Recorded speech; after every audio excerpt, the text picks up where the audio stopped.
call on the Honorable Deputy Leader of the Opposition to read prayer. Thank you, Mr. Speaker. Good afternoon. Let us pray. Almighty God, from whom all wisdom and power are derived, we beseech thee so to direct and prosper the deliberations of Parliament now assembled, that all things may be ordered upon the best and surest foundation of the glory of thy name, for the safety and honor and welfare of the people of these islands. Blessed our sovereign King Charles III, William, Prince of Wales, and all the royal family. Give grace to all who exercise authority in the Commonwealth, that peace and happiness, truth and justice, religion and piety may be established among us. Especially we pray for the governor of our islands, the premier, the speaker of parliament, the leader of opposition, ministers of cabinet, ex officio members and members of parliament, and the chief justice and the members of the judiciary, that we may be enabled faithfully to perform the responsible duties of our high office. All this we ask for thy great name's sake. Let us say the Lord's Prayer together. Our Father, who art in heaven, hallowed be thy name. Thy kingdom come, thy will be done on earth as it is in heaven. Give us this day our daily bread, and forgive us our trespasses, as we forgive those who trespass against us. Lead us not into temptation, but deliver us from evil. For thine is the kingdom, the power, and the glory, forever and ever. Amen. The Lord bless us and keep us. The Lord make his face shine upon us and be gracious unto us. The Lord lift the light of his countenance upon us and give us peace now and always. Amen.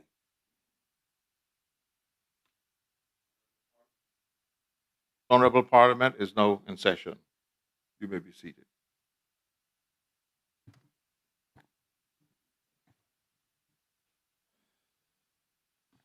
Administration of oaths or affirmations. I have not received any notice of any administration of oaths or affirmations. Reading by the Honorable Speaker of Messages and Announcements. Good afternoon, everyone. In keeping with my desire and that of this Honorable House and the current members of Parliament to use this space on the order paper to recognize and honor Caymanians.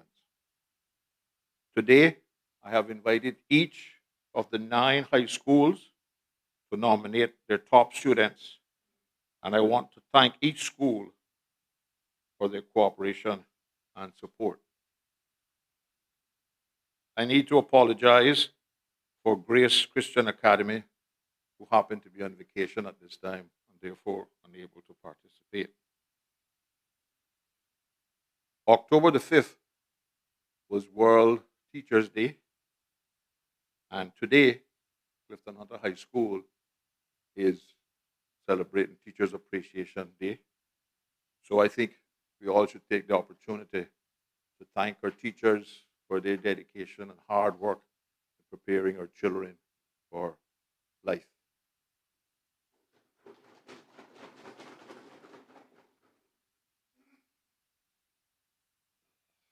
I'll start with John Gray High School. And any of us who were privileged to attend John Gray's graduation ceremony last night, I believe, went home with a significant level of comfort that Cayman is in a good place, and we have a generation coming up that will be able to manage this country and take it forward for many years to come.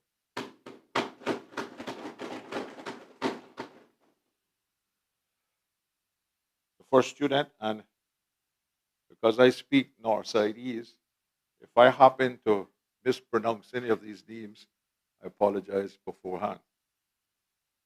Ikena Elviana. Ikena was born on August the 2nd, 2010. As a small child, she was hungry for knowledge as she was for sweets. Learning to read at a very early age, he did. Could you stand, please? Thank you. and still does. After his first taste of excellence in year 3, he transferred to from Cayman Academy to Raid Bay, becoming a prefect and later the head boy of the primary school. Now, year 11, with 9 passes, 7 of which are ones, he aims for a final total of 15 before heading to either UCCI or Cayman Prep for his next steps in the path towards becoming an engineer. Second student from John Gray is Summer McLaughlin. Please stand. Remain standing, please, sir. Summer, representing John Gray High School, shares her academic achievements in the Caribbean Examination Council exams, her motivation and work ethic, gratitude to her teachers and parents, and her future goal to complete at least 15 subjects across CXC and CAPE exams, emphasizing her commitment to continued growth and excellence. Can we have a round of applause for John Gray High School?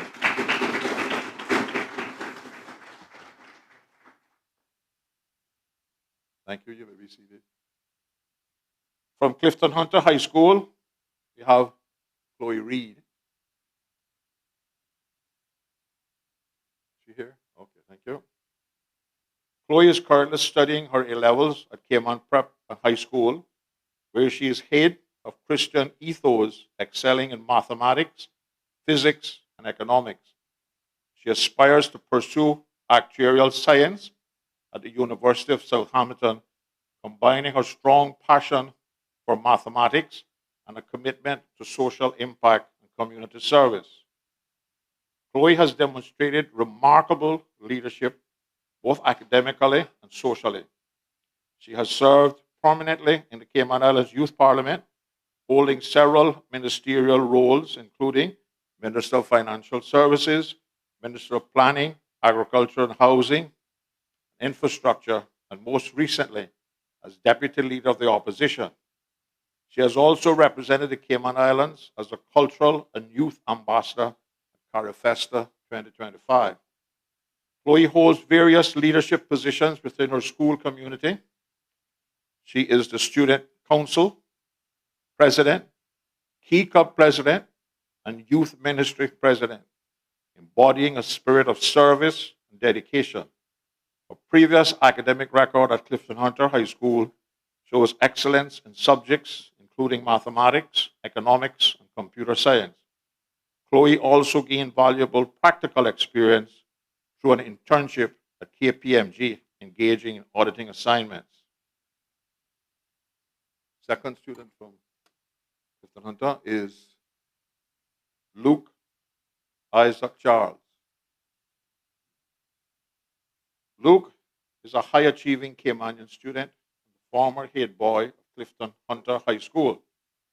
During his time at Clifton Hunter, he consistently excelled academically, earning top grades in 14 CSEC subjects with grades 1s and 2s, including grade 1 passes in mathematics, biology, chemistry, physics, and English.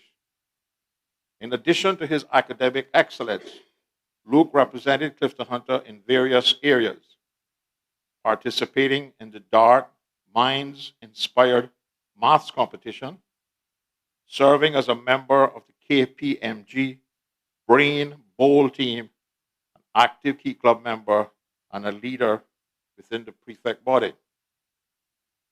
A well-rounded student and athlete, Luke also represented his school in football, cricket, swimming, track and field. Deeply devoted to his Christian faith, he is passionate about serving the community through volunteer work and leadership, striving always to honor God through excellence, integrity, and service to others. Third student from Clifton Hunter is Aurelia Borden. Ariela's education career began at Clifton Hunter High School when she developed a growing appreciation for biology, whether it's through a microscope or a research project.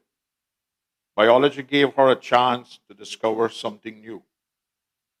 Among her proudest achievements is servicing as co-lead of the Inclusive, Diversity, and Wellbeing Club at her school, as well as her involvement with the Alex Panton Foundation. These experiences have empowered her to advocate for mental health awareness and contribute to breaking the stigma surrounding mental health in the Cayman Islands. Currently, she is a student at St. Ignatius High School, where she studies biology, psychology, business studies.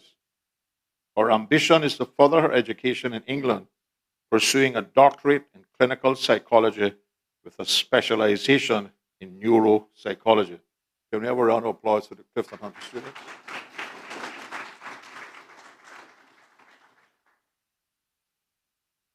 From Lehman Scott High School, we have Aryan Shimwat.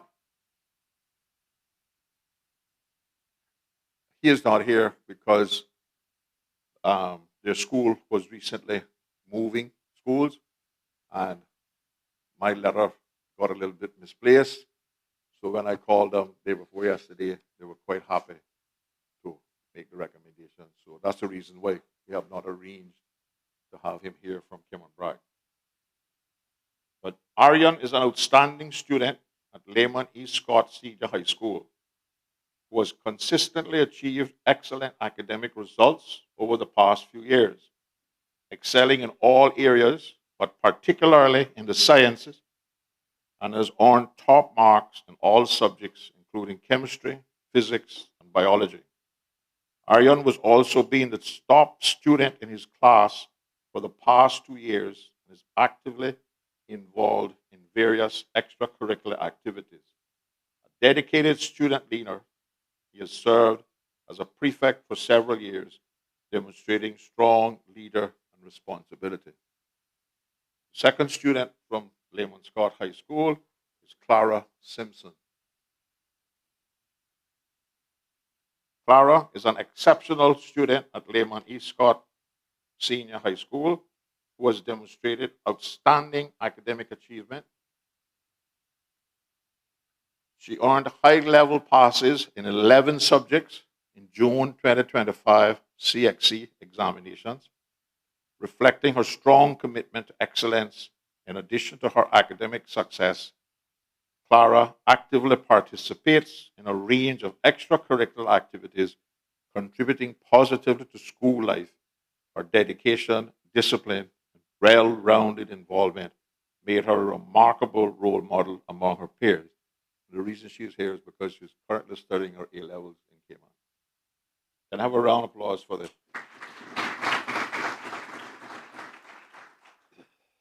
From Cayman International School, we have Mateus Homer Rocco. Mateus is a senior year student at Cayman International School with an interest in aerospace engineering. He is passionate about debate, being a 3-time winner in the Conyers Inter-School Debate Competition. Additionally, Mateus is an avid musician, participating in the National Orchestra, the Police Band, and several musical groups at his school, including being the leader of the Steel Pan Band. Leah Swamantian. I know I pronounced that wrong. Leah is a senior year student at Cayman International School who aims to study medicine at university.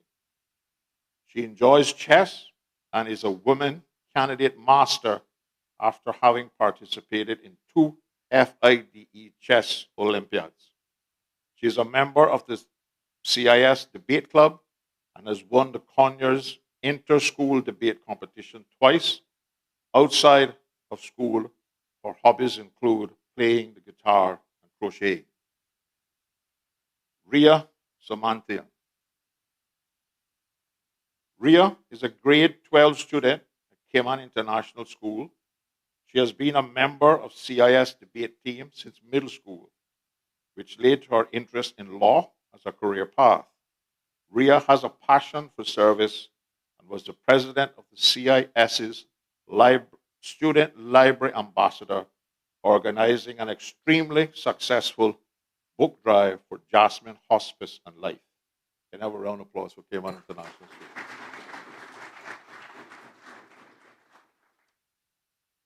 Cayman Prep High School. Stella Dean. Stella is a Cayman Prep High School student who attained 10 A pluses and 1A in her recent IGCSE exams, plus a distinction in her further maths qualification. She was a school house captain last year and won the prize for Sportswomen of the Year at her Year 11 graduation for her versatility across the sporting field. She is currently attending sixth form, where she is studying economics, physical education, biology, and mathematics. Alexandria Hinkersey. Alexandria is a Cayman Prep High School student who attained 10 A pluses and 1A in her recent IGCSE exams, plus a distinction in her further maths qualification. She participated in the Conyers debate and the Duke of Edinburgh Award scheme. At her Year 11 graduation, she won the E and Y Award for the top academic achiever and outstanding student. She is currently attending sixth form, where she is studying religious studies, English literature, drama, and mathematics. Arcita Yelda. Arcita is a Cayman Prep High School student who attained 10 A pluses and 1A in her recent IGCSE exams, plus a distinction in her further maths qualification. She has participated in the Conyers debate on multiple occasions and was recently part of the Cayman Prep High School team for the KPMG Breen Bowl. She is currently attending sixth form, where she is studying chemistry, biology, physics, and mathematics. And have a round of applause for the prep school students.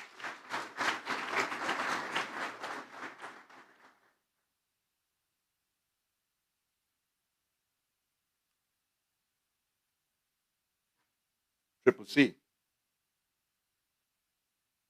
Daniela Allen. Daniela is a grade 11 and an honor student. Daniela has an excellent work ethic and is part of a student team who is introducing and leading a new STEM club at school. Daniela is polite, friendly, and quiet. Amia Kahal. Amia is a senior this year. She is president of the Key Club and the lieutenant governor for the region. A keen STEM student as well, and has represented at the robotics competition. Amia recently won the youth pitch competition sponsored by the Small Business Expo. Amia is polite, hardworking, and always does her best to excel in all her endeavors. You can have a round of applause for the Triple C students. Cayman Academy, Pauline Villanueva. Pauline is a Year 9 student at Cayman Academy, recognized for her diligence and strong work ethic. She demonstrates commendable leadership through her academic pursuits and peer interactions. In her leisure time, she enjoys reading and expressing her creativity through art and drawing. She aspires to become a lawyer or to pursue a career in the field of business. Hero Del Fosse. Hero is an intelligent, compassionate, and responsible Year 11 student who serves as deputy head boy at Cayman Academy. He values family and friendships and is deeply passionate about justice, advocating for fairness and inclusion so that every voice is heard. Committed to academic excellence, he believes that every child deserves equal access to education and the tools necessary for success, Hero aspires to become an actuary. Can I have a round of applause for Cayman Academy?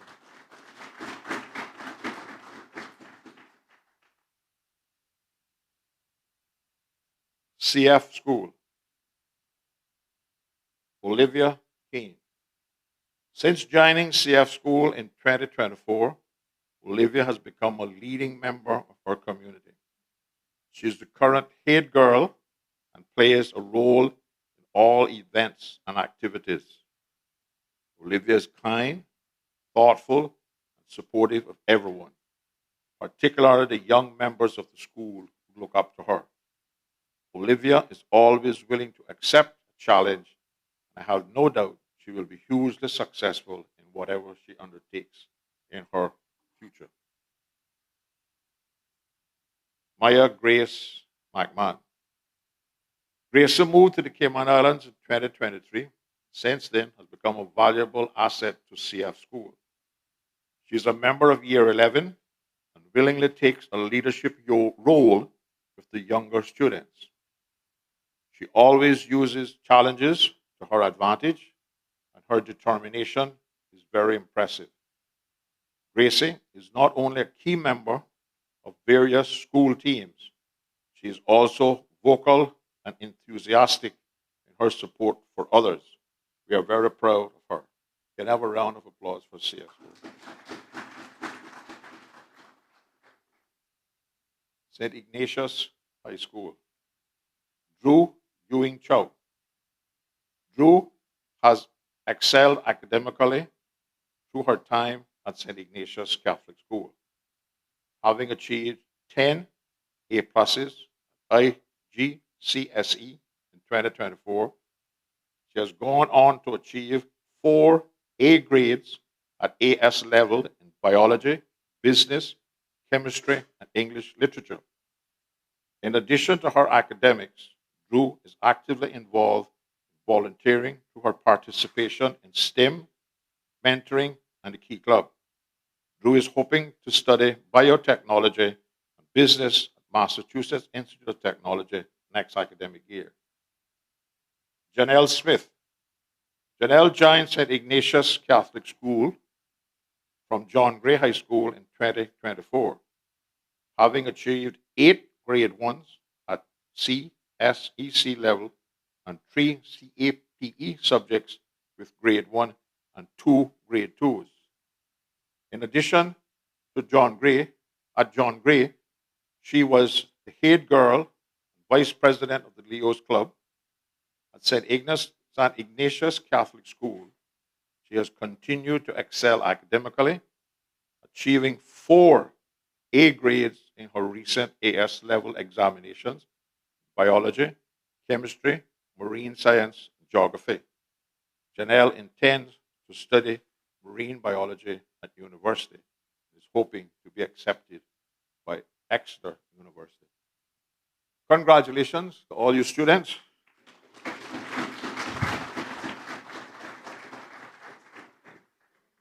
Keep up the good work. The country depends on you. Special thanks to all the teachers who found time to bring these students here today. Very much appreciated. Thank you all very much.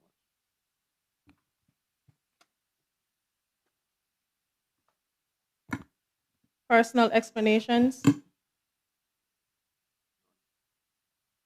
Presentation of papers and reports. Office of the Ombudsman Annual Report 2024. To be laid on the table by the Chairman of the Select Committee to oversee the performance of the Office of the Ombudsman, the Honorable Minister of Planning, Lands, Agriculture, Housing, and Infrastructure.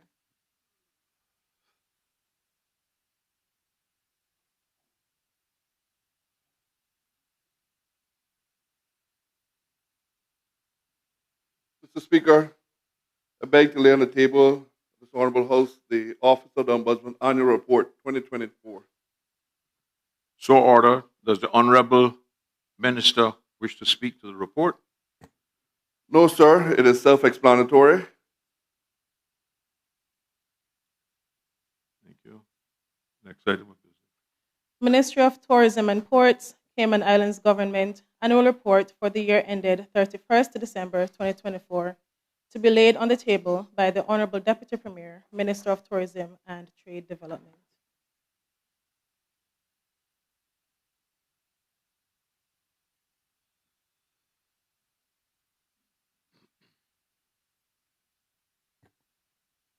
Thank you very much, Mr. Speaker.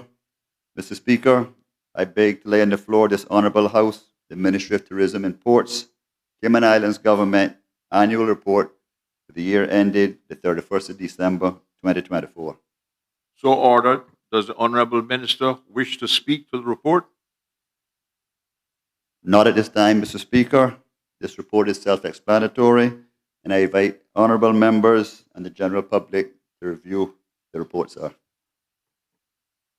Thank you. Ministry of Health and Wellness, Cayman Islands Government, the Mental Health Commission Annual Report 2023, to be laid on the table by the Honourable Minister of Health, Environment and Sustainability.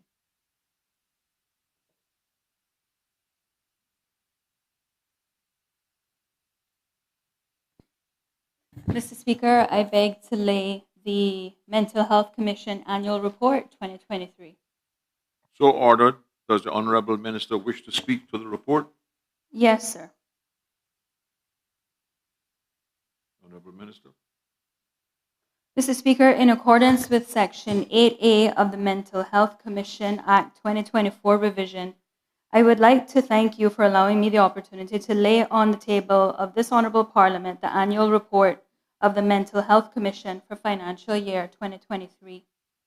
Mr. Speaker, given that the Mental Health Commission does not have budgetary responsibilities, there are no accompanying financial statements to be tabled. I would like to go on record to thank the 9 dedicated members who volunteer their expertise on this commission. As records have indicated, they have all carried out legislative functions admirably over the reporting period. Mr. Speaker, the Commission was established through legislation in 2014, and the functions of the Commission include, but is not limited to, determining mental health appeals from or on behalf of persons who have been detained involuntarily, providing advice on scopes of practice and codes of ethics for practitioners, providing policy advice to relevant registering councils and the ministry, advising on mental health facilities, research, and/or clinical trials, reviewing all cases for persons detained for more than 6 months, whether or not an appeal is submitted, complying and compiling statistics on mental health, and overseeing the functioning of the Mental Health Act and accompanying regulations. Mr. Speaker, pointing to some of the highlights over the period of 1st January 2023 to 31st December 2023, which, as members would be aware, is before I was minister. However, I feel it important to share this information. In early 2023, there were changes to the composition of the Commission. After 9 years, the inaugural chair stepped down and the sitting member, Ms. Fiona McDougall, transitioned to the new position of chair. She continued to receive support from her colleagues, deputy chairs, Mr. Klein Glidden and the Honourable Alex Henderson, KC. A new secretary from the ministry was internally appointed by the chief officer, replacing Ms. Janet Flynn, a long-serving ministry representative, and cabinet approved for the first time an appointment board member, Dr. Bernard. Mr. Speaker, the Commission exceeded its requirements of quarterly sessions. In 2023, they hosted 9 meetings, including 1 extraordinary meeting. The Commission conducted 1 training session for 16 new recruits of the Royal Cayman Islands Police Service. The training was focused on sensitivity awareness and best practice for interacting with persons experiencing mental health illnesses. The Commission processed 127 patient detention forms, which showed a slight decrease in cases from the previous year of 2022, which had a reported 163 patient detention forms. Out of the 127 patient forms that were received, 76 of those persons were assessed by practitioners at the Anthony S. Eden Hospital. In summary, Mr. Speaker, the annual report provides data on service providers with a comparison of over previous reporting periods. It also offers an overview of our mental health system. This is the 10th annual report of the Mental Health Commission, and I invite members of this honorable Parliament and the public to review it in more detail. I wish to thank each member of the Commission for their hard work over this reporting period. This report concludes with an important point that I wish to repeat, Mr. Speaker, which is mental health services are essential health services that must be continued and strengthened. The need to scale up mental health services and psychosocial support is an integral component of universal health coverage through adequate financing and the implementation of a primary healthcare system. Mr. Speaker and colleagues of this honorable Parliament should all be aware, or I'd like them to be aware, of my passion to addressing the mental health concerns on our island, particularly youth mental health. Since taking up this office, the ministry team and I have engaged in strategic discussions on proactive ways in which we can build on policy development while capitalizing on available resources. It is one of the primary reasons for the introduction of the Ponciana Mental Health Advisory Council. I expect that the Mental Health Commission, in partnership with the Ponciana Mental Health Advisory Council, will collaborate on the implementation of key decisions in this crucial area. By extension, I will also rely on our other ministry partners from the Health Services Authority, the Counseling Center, and the National Drug Council, in addition to key private sector partners. In that vein, Mr. Speaker, I'm extending an invitation to colleagues and members of the public for an upcoming public mental health information session planned for Thursday, the 13th of November at 6:30 p.m. at Constitutional Hall in Georgetown. If I could also take a few minutes just to thank all former members of the Commission for their contributions over the past decade. Special recognition and appreciation to Dr. Mark Lockhart, the inaugural chair, who coincidentally is now the chair of the Ponciana Mental Health Advisory Council, and Ms. Janet Flynn, the inaugural secretary, now a retired member of this ministry. Mr. Speaker, I thank you. Thank you. Next item of business. 2023 Annual Report, Cayman Islands National Attractions Authority, Safeguarding our National Treasures for Future Generations, to be laid on the table by the Honorable Deputy Premier, Minister of Tourism and Trade Development. Honorable Minister. Thank you very much, Mr. Speaker. Mr. Speaker, I beg to lay on the table of this honorable House the 2023 Annual Report, Cayman Islands National Attractions Authority, Safeguarding our National Treasures for Future Generations. So ordered. Does the Honorable Minister wish to speak to the report? Not at this time, Mr. Speaker. The report is self-explanatory. I invite honourable members and the public to review the report.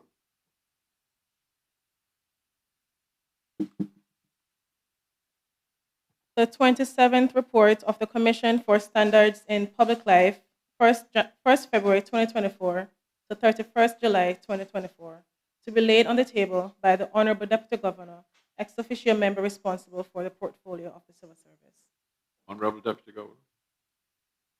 Thank you, Mr. Speaker. Mr. Speaker, I beg to lay on the table of this honorable House the 27th report of the Commission for Standards in Public Life, which covers the period 1st of February 2024 to the 31st of July 2024, in line with its constitutional mandate found in Section 117(9)G of the Cayman Islands Constitution Order 2009. So ordered. Does the Honorable Member wish to speak to the report? Yes, Mr. Speaker, just briefly.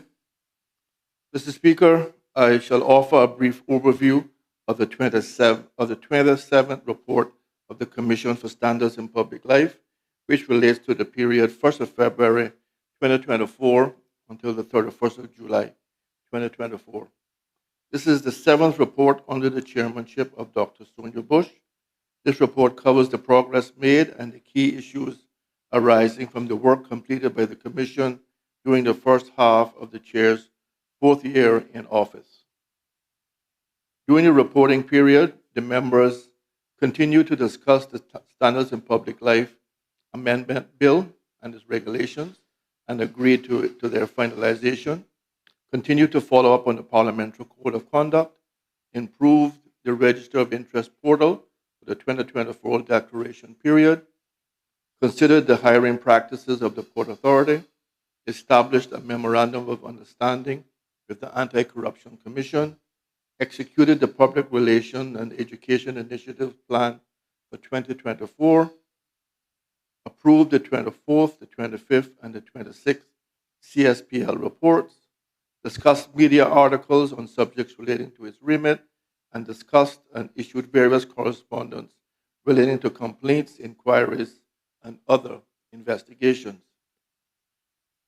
Over the next reporting period, the Commission will continue to draft the next CSPL report, prepare statistics of the 2024 Register of Interest declaration period to consider how to proceed with notifying non-compliant persons in public life, meet with the representatives of the Office of the Auditor General,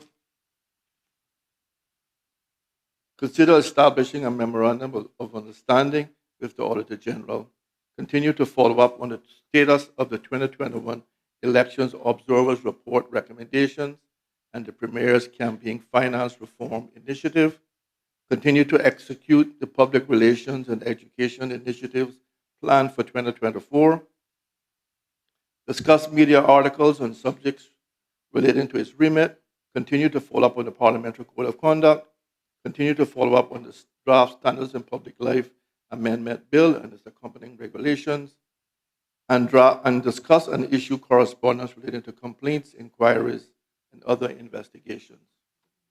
Mr. Speaker, I encourage members of the House and the public to familiarize themselves with the contents of the report, which is available online at www.standardsinpubliclifecommission.ky. Thank you, Mr. Speaker.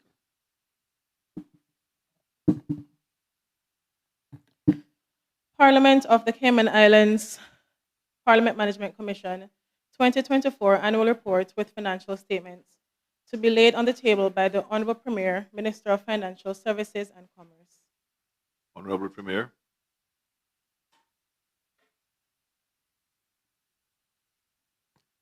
Good afternoon, Mr. Speaker.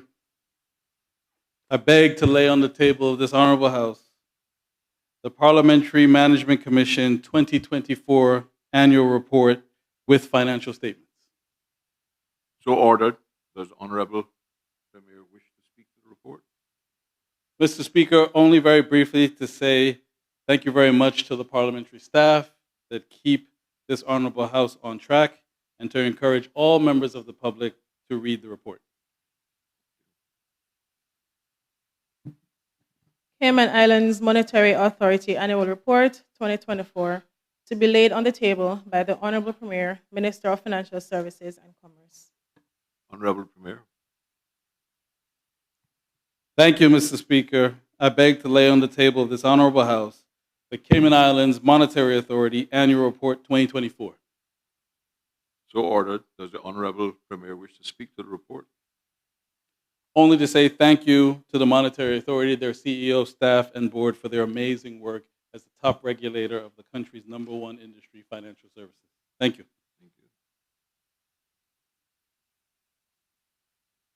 you. Immigration Transition Grant of the Right to be Caymanian Order 2025 to be laid on the table by the Honorable Minister of Caymanian Employment and Immigration. Minister of Caymanian Employment and Immigration. Good afternoon, Mr. Speaker and colleagues. Mr. Speaker, I beg to lay on the table of this Honorable House the Immigration Transition Grant of Right to be Caymanian Order 2025. So orders. Does the Honorable Minister wish to speak to the report? To the order. Mr. Speaker, I will be discussing this in the motion that is going to be discussed later on today. Thank you.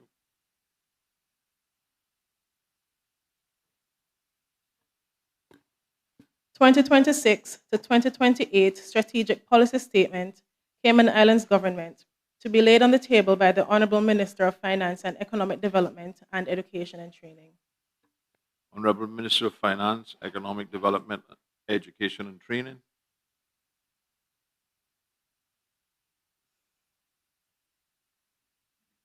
Thank you, Mr. Speaker. Mr. Speaker, I beg to lay on the table of this Honorable House the 2026 to 2028 Strategic Policy Statement. So ordered. Does the Honorable Minister wish to speak to the report? I do, Mr. Speaker. Mr. Speaker, on behalf of the government, I beg to lay on this Honorable House's Parliament's table the Strategic Policy Statement for the 2026 to 2028 financial years.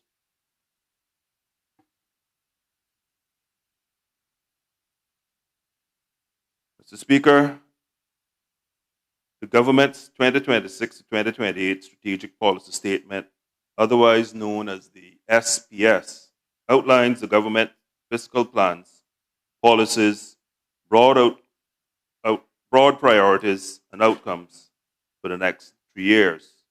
That is 1st January 2026 to the 31st of December 2028. The SPS is not the detailed budget. It is a strategic document that will guide the development of the detailed budget for the next budget period, which will cover the financial years 2026 and 2027. That budget, Mr. Speaker, is well advanced and will be presented to this Honourable Parliament in November of this year. Mr. Speaker, this SPS is the first one produced by the National Coalition for Caymanians, NCFC government. It sets out our policy goals and intentions to deliver a better future for our Caymanian people.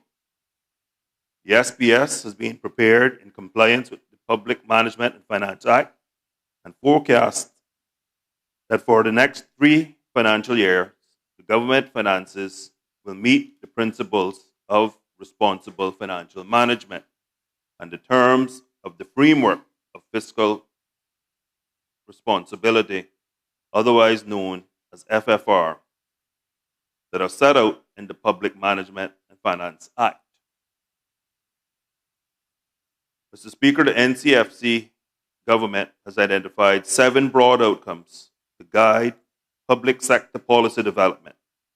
The broad outcomes are grounded in and reflect the NCFC's core beliefs and desire to uplift and improve our society, economy, and overall well-being, not just for today, but the long term. These broad outcomes are: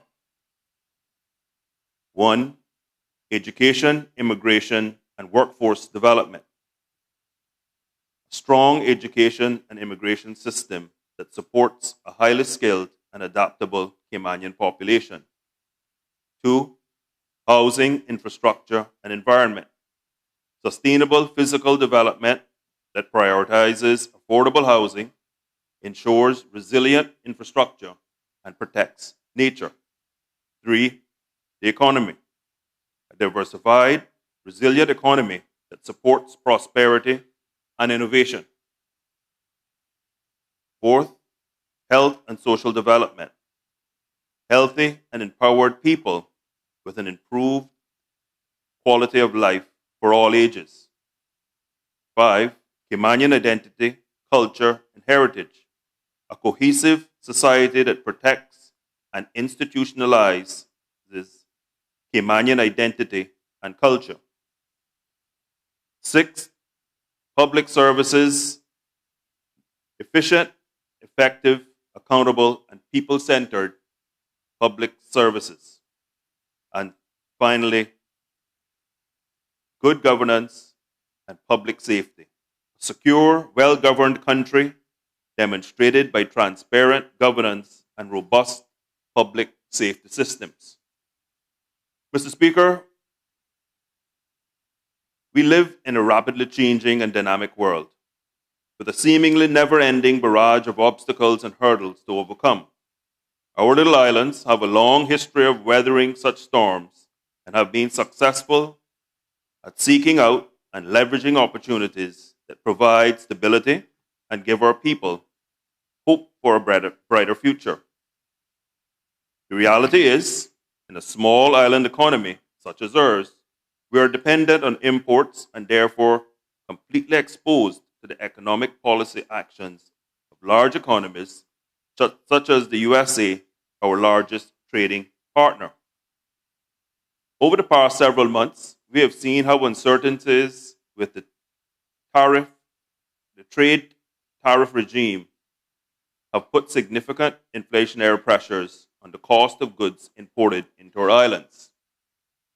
The current global and domestic economic landscape provide context for the plans set out in this SPS.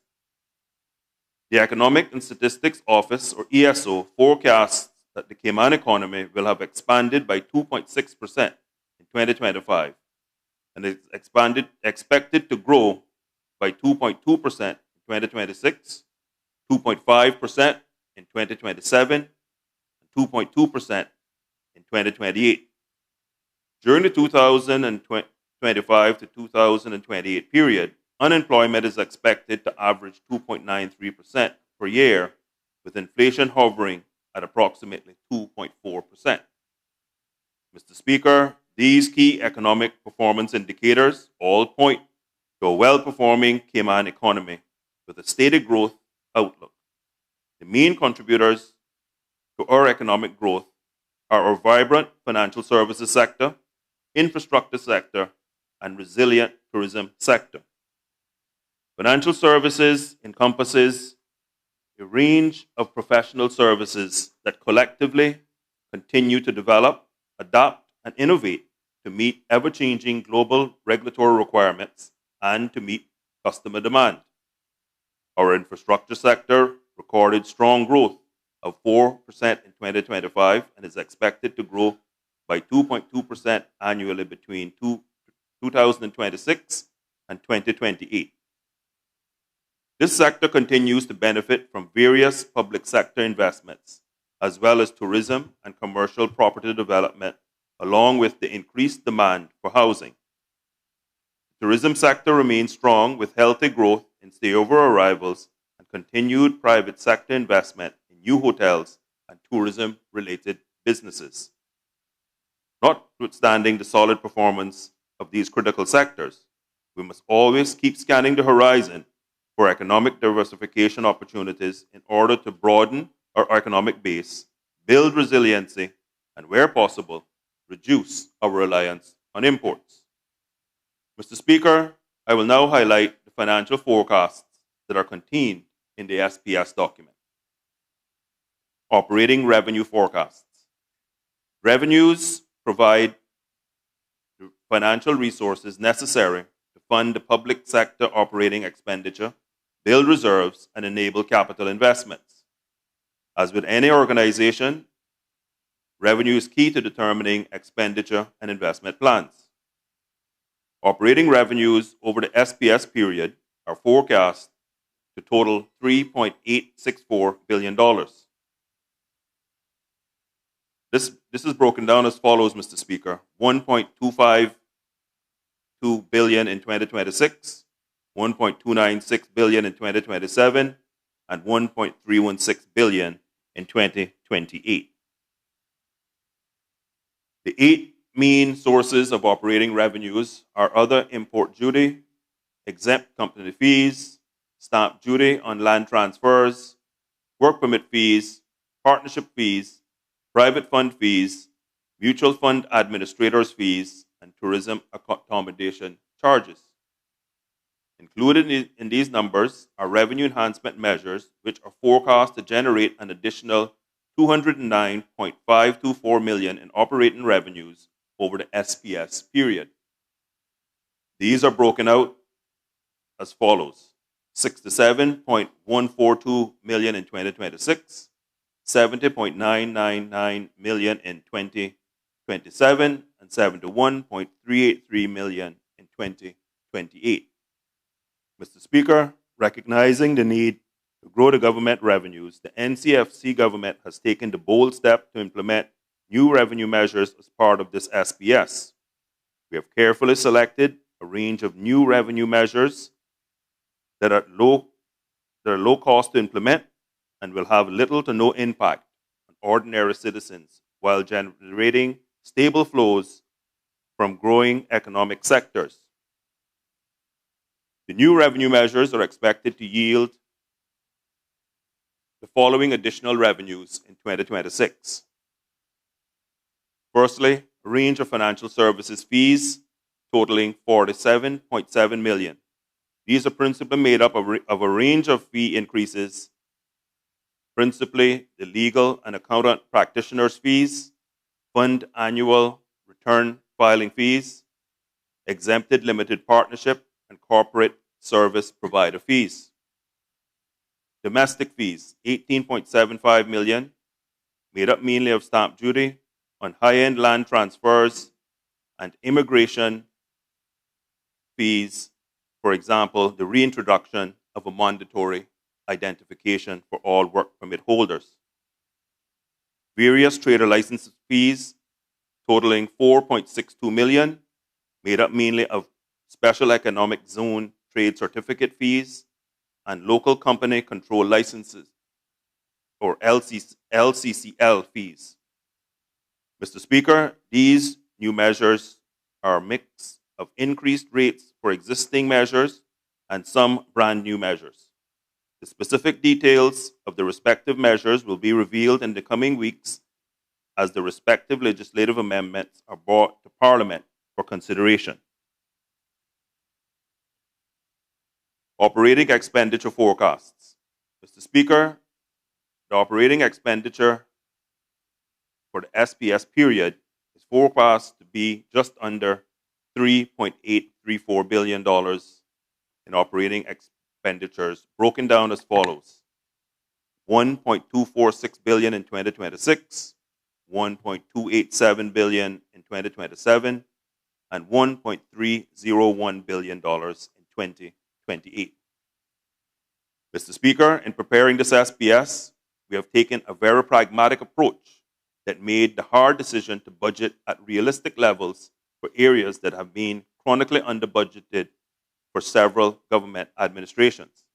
For example, previous government budgeted appropriations for health care costs for medically indigent persons for 2025 were $14.4 million for NGS 55 and $12 million for HEA 2.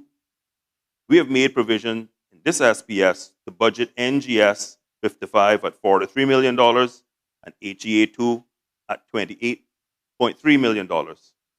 This is a massive 269% increase, but it clearly demonstrates our commitment to realistic and transparent budgeting. In this case, it ensures that Caymanians who are in need of will have these services in healthcare when they need it, and the government can get on with its business and not have to hold out hope that finances will improve in order to provide these services. The operating expenditure forecasts include provisions to provide additional staff and resources to the Royal Caymanians Police Service to strengthen policing and security. Increased funding has been provided across a range of entities to enable them to meet increased demand from our growing population and expanding economy.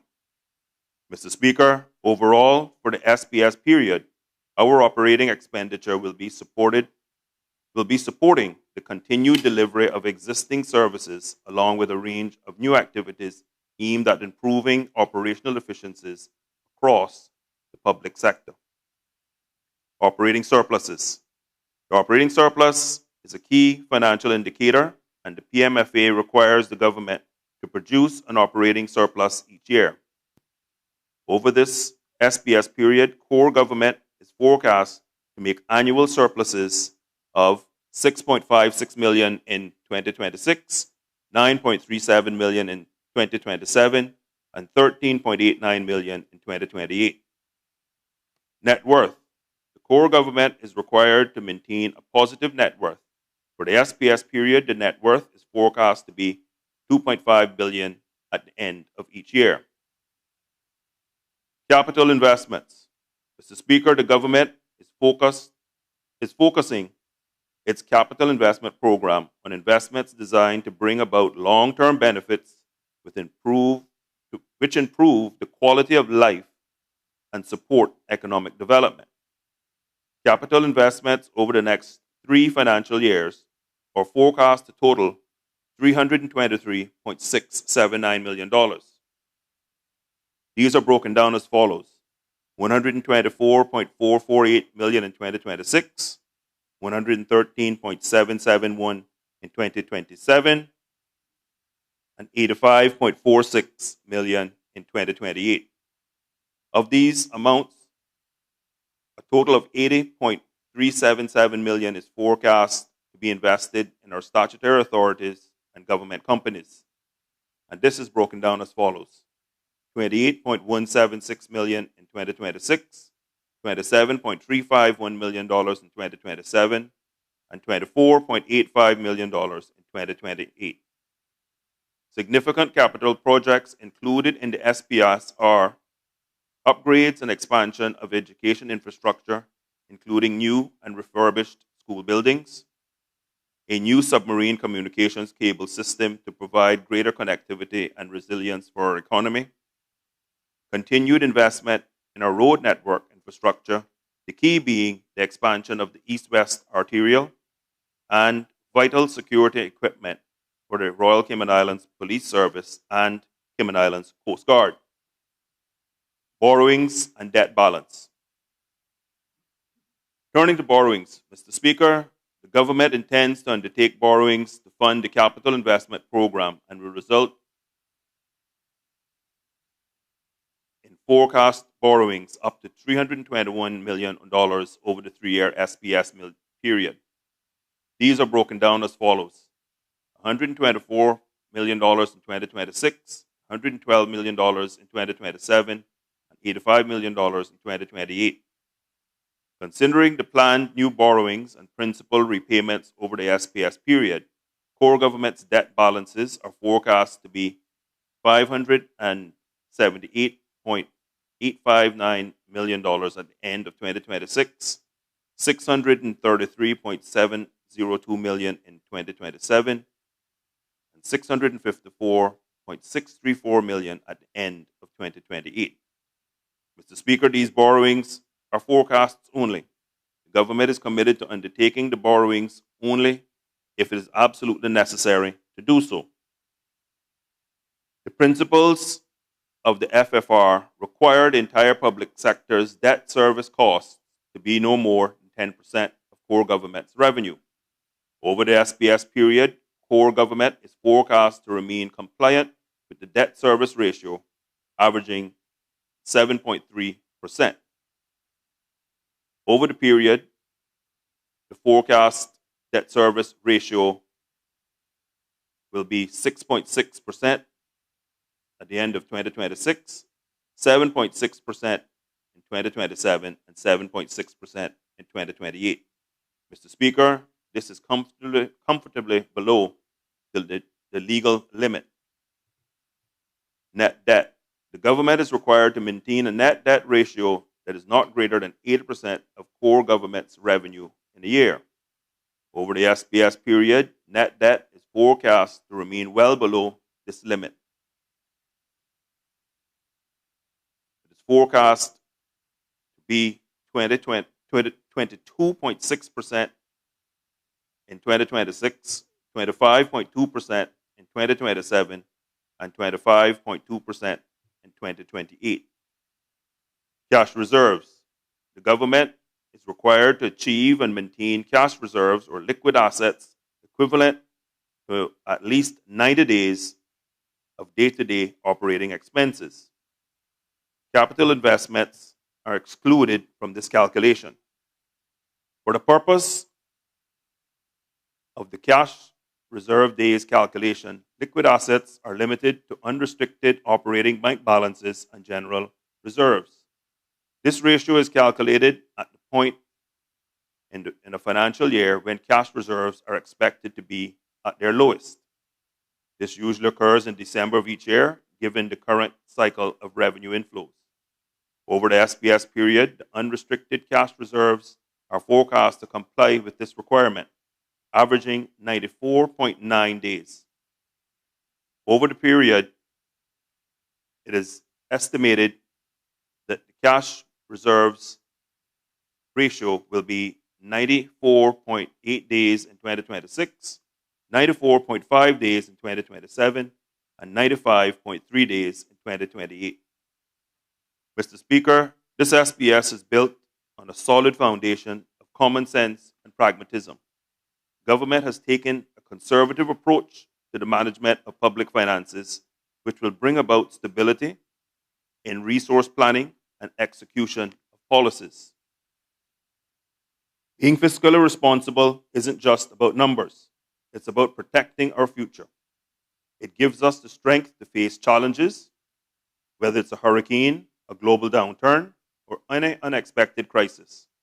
It also builds trust between the government and its people, and trust by investors who see Cayman as a stable, well-managed country. When our finances are strong, our people are strong. And when our people are strong, our islands thrive. As the saying goes, the best way to predict the future is to create it. By supporting responsible financial decisions today, we help create a future that is secure, stable, and full of opportunity for all Caymanians. Mr. Speaker, before I conclude, I want to thank the staff in the Ministry of Finance and Economic Development led by Financial Secretary. I want to thank all finance officers, chief officers across the entire government, and I want to thank my colleagues. Getting to this point is always challenging because everyone wants to spend. Everyone has plans. Everyone wants to do good. But we have ensured that we have stayed the course of being disciplined in regards to the development of the strategic policy statement. Also, Mr. Speaker, we have ensured that our budget will withstand the scrutiny of the Finance Committee when delivered in November of this year. We wanted to ensure that when we come to this Parliament with the final budget, we will have numbers, especially on the expenditure end, that are realistic in regards to the prior experience in critically important areas. Mr. Speaker, in the middle of the last century, American President Dwight D. Eisenhower said, "As we peer into society's future, we must avoid the impulse to live only for today, plundering for our own ease and convenience the precious resources of tomorrow.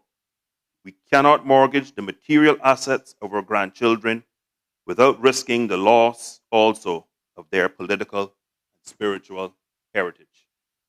Eisenhower's words remind us that as parliamentarians, we have a responsibility to manage our resources not just for today, but to do so in a way that we do not unduly burden future generations.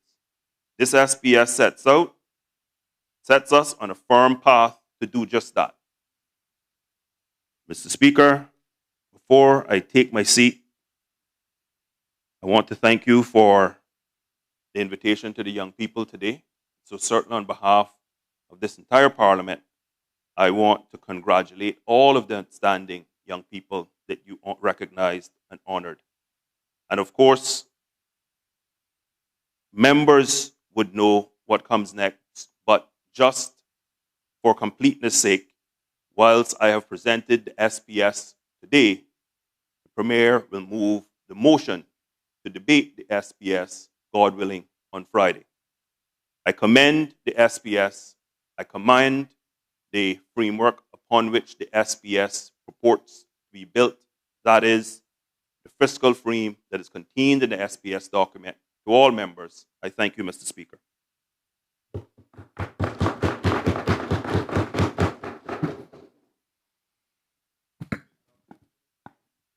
Urgent questions.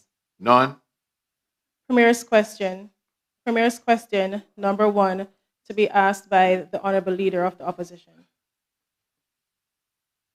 Honorable Leader of the Opposition. Thank you, Mr. Speaker. Mr. Speaker, I rise to ask a question to the Premier in my name. Can the Honorable Premier say what urgent steps the government has taken or proposes to take to strengthen the oversight and accountability of the HSA Board and its management? Honorable Premier.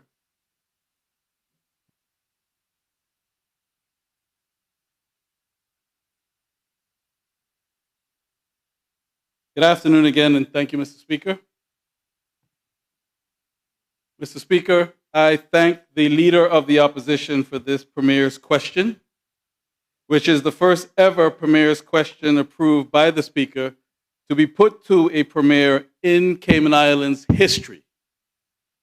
For the benefit of the listening public, Mr. Speaker, let me broadly state that Premier's question time is a new feature in our Cayman Islands parliamentary democracy brought into effect via the Parliament Standing Orders 2025. The aim for which is to provide another mechanism to enhance transparency. As such, Mr. Speaker, it should be applauded that between the Leader of the Opposition for putting the question, Mr. Speaker, you assessing and allowing the question in accordance with Standing Order 32, and myself for providing an answer, the Parliament is making history here today. Now, Mr. Speaker, I turn directly to the question put to me. The answer. The Ministry of Health, Environment, and Sustainability has initiated immediate governance reforms to strengthen oversight and responsibility of the HSA board and management. Such reforms initially include A, transitioning board remuneration from per meeting stipends to a flat fee structure to discourage excessive payments and unnecessary meetings. B, to improve financial accountability, the ministry requested submission of the half-yearly report from the HSA for the period of 1 January 2025 to the 30th of June 2025. Because to date, despite there being provisions for the production and presentation of a half-yearly report, this marks the first report being presented to Parliament since the commencement of the Health Services Act 2003 revision. It therefore being noted that the Minister for Health, Environment, and Sustainability will table the said half-yearly report during this meeting of Parliament and speak thereto. It is essential to recognize that this report serves as a crucial step in improving the financial accountability of the HSA. By submitting this report, the ministry aims to foster a more structured approach to governance, ensuring that all stakeholders are informed and engaged in our efforts to enhance public health services. And C, undertaking a review of the report recently received from the Internal Audit Service on the HSA board remuneration and activities, with the intention to implement its recommendations of that report. For HSA has been requested to provide the ministry with a proposed implementation plan and to submit regular progress updates. In addition, accountability measures will be enhanced through the implementation of an annual performance evaluation for HSA board members. The ministry will also reinforce the distinction between strategic oversight and operational management to prevent board overreach. Capacity building initiatives have also commenced, with all board members required to undergo training in public sector governance, financial stewardship, and healthcare ethics. New board members have already been registered for an upcoming session. The ministry is also considering equipping the board with tools to monitor patient safety and care quality metrics in alignment with international standards. Longer term, the Honorable Minister is determined to conduct a legislative and policy overhaul, which will include, among other things, revisiting the HSA Act to ensure it adequately supports board accountability. And importantly, the Honorable Minister, who is certainly no stranger to being assigned large, complex tasks, a couple in the not so distant past at extremely short notice, is committed to working tirelessly to improve transparency, communication, and collaboration. Minutes from all HSA board and subcommittee meetings are now being provided to the ministry on a regular basis. Meetings between the minister, the recently appointed HSA board chair, the ministry chief officer, the HSA CEO, and relevant senior management team members are occurring for greater overall policy, operational cohesion, and a collaborative working culture. As Peter Drucker famously said, culture eats strategy every time. The significance of this quote cannot be understated. The Honorable Minister will therefore work firmly, yet professionally and collegially, including reaching across the aisle of this Honorable House in a bipartisan manner for several of the larger, complicated legislative and policy matters in particular, as we all want and need to have a high-functioning, effective, prudent public health care system. This has a far greater chance of success when we all pull together to harness our collective skills at operational, management, board, ministerial, and legislative level. I believe it is in the capacity of every soul that currently works at each of those levels to do so and shall do so for the benefit of the people of the Cayman Islands. Thank you again for the question. God bless.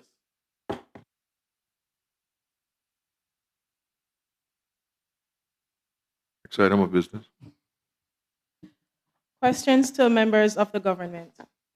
The Honorable Deputy Leader of the Opposition, elected member of Georgetown Central, to ask the Honorable Minister of Health, Environment and Sustainability, question 21. Honorable Deputy Leader of the Opposition. Thank you, Mr. Speaker. I rise to ask the question on order paper number 21, standing in my name, to the Honorable Minister.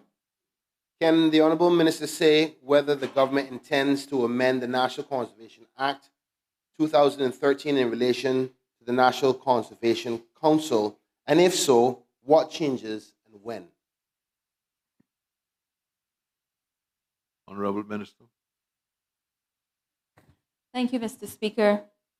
The answer, the government does not currently have plans to amend the National Conservation Act in relation to the National Conservation Council.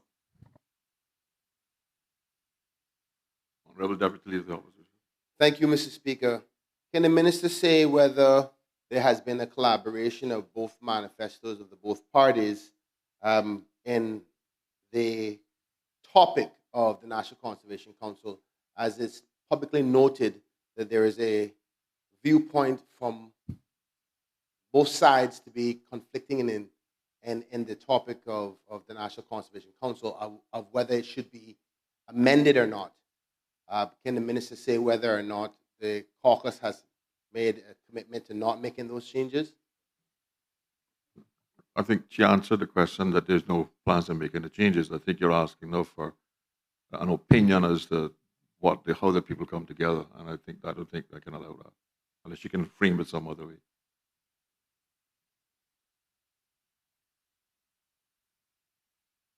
Honorable Leader of the Opposition. Yes, sir. The last part you said is unless she can frame it. No, some just other- you. Me. You can frame the question in a way that does not, be more specific to the question before the House. Mr. Speaker, in the interest of not delving too far, I'll just leave it there. Thank you, sir. Does any other member wish to ask a question? Next order of business. The Honorable Deputy Leader of the Opposition, elected member for Georgetown Central, to ask the Honorable Minister of District Administration and Home Affairs, question 22. Honorable Deputy Leader of the Opposition. Thank you, Mr. Speaker. I rise to ask question number 22 on the order paper standing in my name for the Honorable Minister,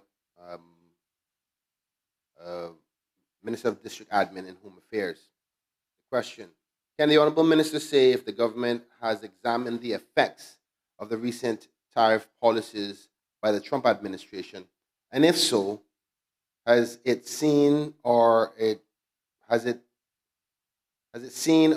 examined any effects? Honorable Minister. Thank you, Mr. Speaker. Mr. Speaker, the answer. The government has been examining the potential effects of tariff measures introduced by the current United States administration, particularly those applied to steel, aluminum, and a wide range of Chinese origin goods. However, Mr. Speaker, it's important to clarify that these tariffs are imposed only when such goods are imported to the United States. Currently, the U.S. does not impose tariffs on goods exported from its territory. Accordingly, the exposure to the Cayman Islands of these measures depends largely on the structure of our supply chains. For example, where local suppliers purchase goods through U.S. importers or distributors, those goods are likely to carry additional tariff costs, which may then be reflected in higher prices to local consumers. Where goods are purchased directly from U.S. manufacturers and suppliers and shipped directly to the Cayman Islands, U.S. tariffs currently do not apply. This represents the majority of imports into our jurisdiction. Where goods are purchased directly from foreign manufacturers and shipped to the Cayman Islands without entering U.S. commerce, currently no U.S. tariffs apply. But in cases where goods transit through U.S. ports, the outcome depends on whether the shipment fully entered into the U.S. consumption market or kept in transit or bonded storage. So in summary, the Cayman Islands' potential exposure to the effects of the tariffs is determined more by the logistics of how goods are shipped than by the tariffs themselves. Thus far, government's monitoring suggests that the overall effect on the Cayman Islands economy has been limited, with broader inflationary pressures arising mainly from global energy costs and supply chain constraints. However, to properly identify and assess any ongoing or future effects, the government will continue to monitor and evaluate developments using local and regional data and through collaboration with stakeholders such as the Ministry of Financial Services and Commerce, the Economics and Statistics Office, and the Chamber of Commerce. This collaborative approach will allow us to highlight and address any potential negative impacts to the Cayman Islands economy in a timely and measured manner. The government remains vigilant and committed to safeguarding consumers of these islands and businesses from external shocks in the ever-changing global trading system. Thank you, Mr. Speaker. Honorable Deputy Leader of the Opposition. Thank you, Mr. Speaker. I want to say thank you so much to the Honorable Minister for a good explanation, a clarity of how the transits work and coming into the country. Can the Minister say if there's any detailed figures that we can look from rather than broad comments? I find that I'm not sure if the ministry has done this, but you would have a set of data from importations into the country, the origin upon which it came from, and you can break it down into percentages of things that would be affected by the tariffs and those which wouldn't, because you know the origin through the port authorities. So one could speculate that you could say 10 or 15 or 20% are being affected in this way, ultimately potentially causing X amount of increase. Does the minister have any figures to support his position? Honorable Minister. Thank you, Mr. Speaker. The ministry currently does not have figures as it pertains to the question as asked. What the ministry has through CBC is the amount of goods, the dollar value of goods being imported into the country, the levying of duty on those goods. The bill of lading show where the goods originated. However, we do not assess what other countries apply in transit to Cayman. So that's reflected on the shelves in the market. So we can give you the total number, the total value of all goods coming into the country, the duties levied by our government, but anything in between, the data would be held in those countries.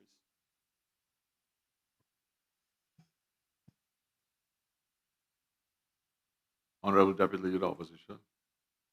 Thank you, Mr. Speaker. I know that you will hold me to task to make sure I ask questions. No. Don't prejudge. Don't prejudge my ruling now.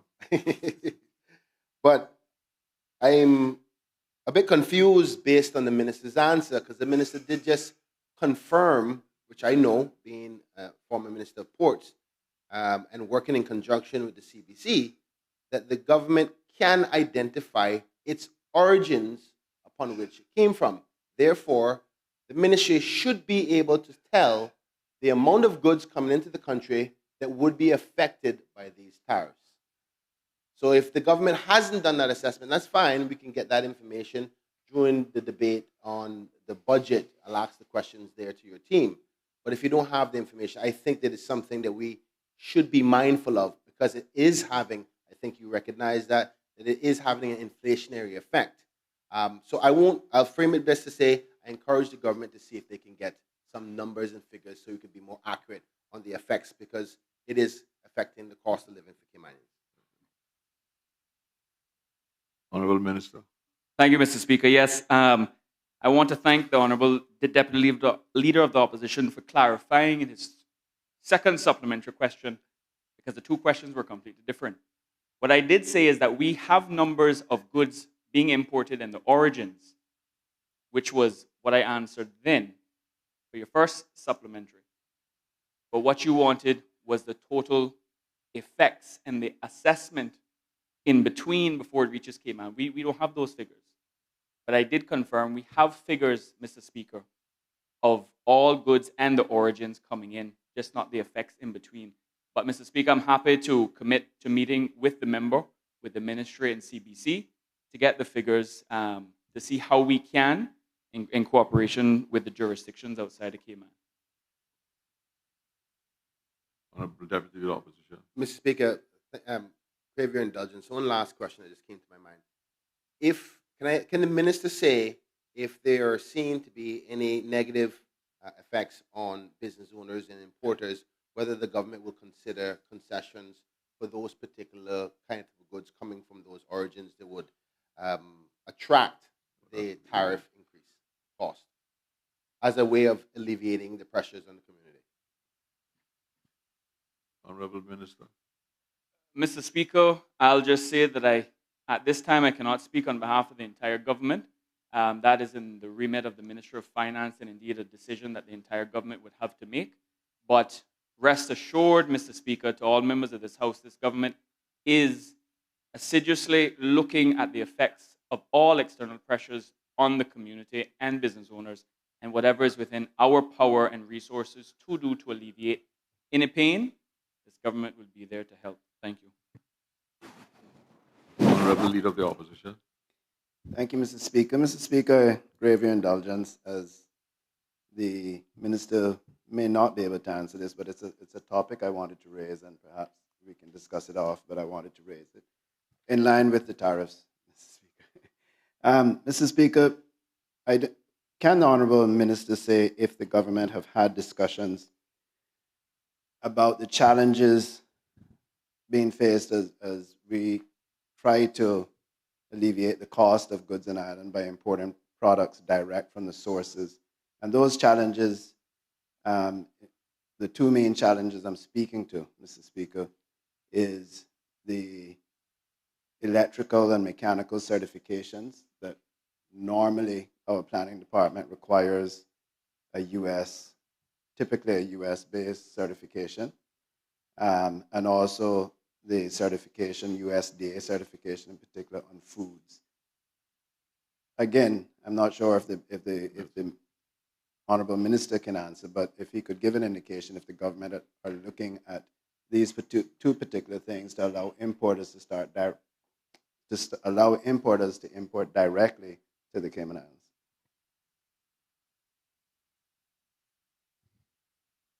Honorable Minister. Thank you, Mr. Speaker. So, Mr. Speaker, while I cannot directly answer it under my area of responsibility, what I can say is that the Honorable Deputy Premier and Minister for Tourism and Trade Development has been working on this. This is something that the government is exploring, and I'm sure that the Minister will bring further updates in very near future. Thank you, Mr. Speaker. Member for Reid B, you wanted to ask a question? Okay. Next question. The elected member for Bordentown East to ask the Honorable Minister of Social Development and Innovation and Youth, Sports, Culture and Heritage, question 23. Honorable member for Bordentown East, sorry. Thank you, Mr. Speaker. Can the Honorable Minister please advise if the Pirates Week event for 2025 will be a large-scale district-driven event or a scaled-down festival? And is the Minister aware that other regional and adjacent islands have launched a National Pirates Week Festival in like manner? Honorable Minister. Mr. Speaker, the answer. The 2025 Pirates Week Festival will feature several events across the three islands from the 7th to the 22nd of November 2025. This will include the district days. Each district day will feature local foods, artisans, stands, storytelling, traditional games and displays, local bands, heritage displays, and fireworks. And to the second part of the question, sir, Mr. Speaker, I'm aware, and we are aware, that Jamaica is hosting a similar festival, which we acknowledged during the 2025 Pirates Week theme unveiling press conference on the 6th of August, 2025. Member for Bordentown East. Thank you, Mr. Speaker. I want to thank the Honourable Minister for his response and proud of the work that him and his team are doing. What I wanted to add was, obviously, this Pirates Week event was a 1978 venture by the Cayman Islands government and created a gold mine for us, Mr. Speaker. And the normal way of funding Pirates Week festival back then was through sponsorships from the private sector. I want to ask the Honourable Minister if this is still the same case in the private sector sponsoring this event, or is it a budgeted line item? Mr. Speaker, the government is allocating funds towards this, but we're also actively seeking sponsorship from the private sector, and some of which have already committed to come on board. Honorable member for Bordentown East. Thank you, Mr. Speaker. Great move, Mr. Minister. And this event in itself, as we see what's going on now regionally, in terms of we're the only really National Pirates Week Festival in the region for many, many years. And now our colleagues in the region have now decided that Pirates Week is a venture that they want to go after. And I want to ensure that the Pirates Week that we fund from here on out is well funded, and that we try to invigorate some of the same spirit that we had back then, where everyone looked forward to this national event. But before I sit, Mr. Speaker, I see another event is being held around the same time of our Pirates Week. I want to find out from the Honorable Minister if the government or if the minister would be willing to take or to bring a policy forward that no other event is held on known national event days unless connected to in partnership with the government.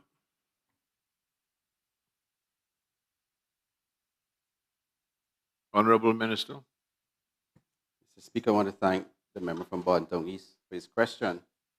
Certainly it was a discussion that we had because it's something that we had some concerns on, and we will be seeking ways to mitigate similar events from happening going forward for our national events.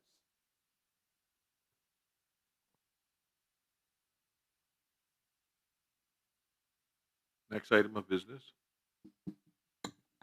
The elected member for Red Bay to ask the Honorable Minister of Finance and Economic Development and Education and Training, question 24.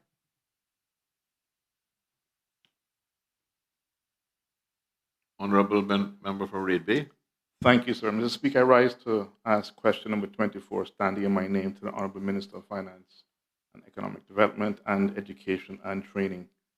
Can the Honorable Minister confirm whether government will consider A, increasing the Early Childhood Assistance Program or ECAP funding cap, given the current $812 per month falls short of the fees charged by most licensed preschools, and B, linking support to household income and average preschool fees to ensure assistance reflects both family circumstances and the real cost of care.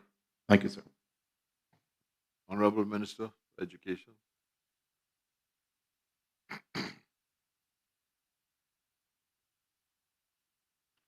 Thank you, Mr. Speaker. Mr. Speaker, the answer, yes, the government will consider both A, increasing the Early Childhood Assistance Program or ECAP, and B, linking future support levels to household income and average preschool fees to ensure that assistance more accurately reflects family circumstances and the real cost of early childhood care.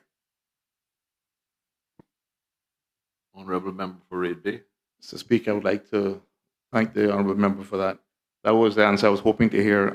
Just curious as to whether or not he is able or willing to give some indication as to what the increased level might be, and or how the link to family circumstances and income might be done. Honorable Minister of Education. Mr. Speaker, the ECAP funding model is presently under review, and we are looking to ensure that we not only increase the amount, but also to look very carefully at the bands that are used for the qualification of families. But we're in the middle of the review, so I really can't give anything more specific. I've not had the formal feedback and the proposal from the unit as yet. Honorable member for Red Bay. Thank the member for that. My final question, do you have an indication of the timeline for when that might be completed? Honorable Minister of Education. Mr. Speaker, no, I don't have, I wouldn't want to stand here and give a timeline and then be bound to it. What I can say, it is being done as quickly as possible.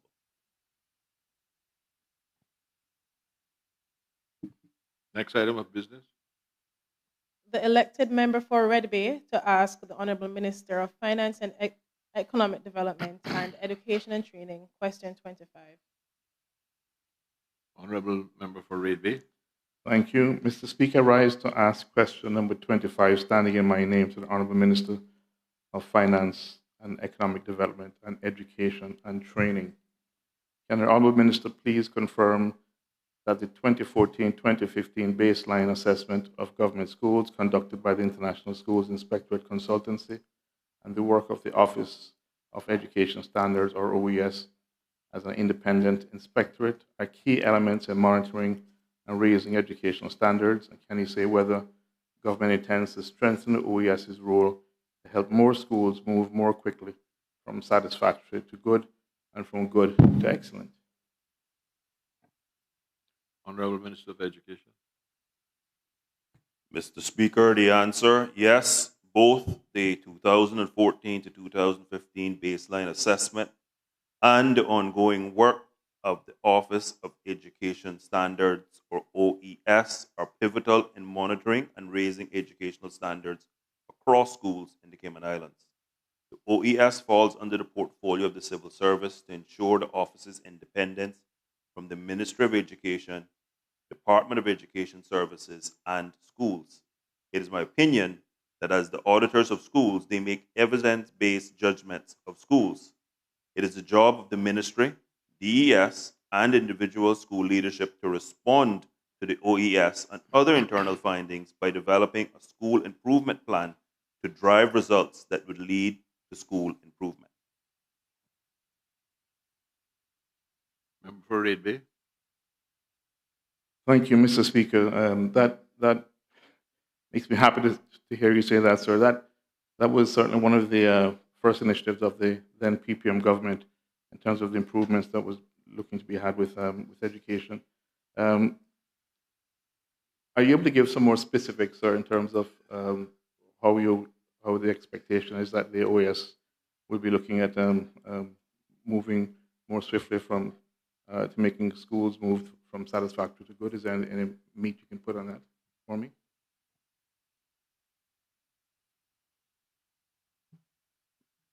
Mr. Speaker, let us be clear.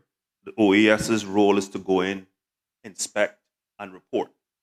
The OES really, as the auditors of schools, inspectorate of schools, can't drive the process. The process must be between the ministry, the DES, and school leadership. What I can assure the member is that as minister, I want every single school in the Cayman Islands to end up as excellent.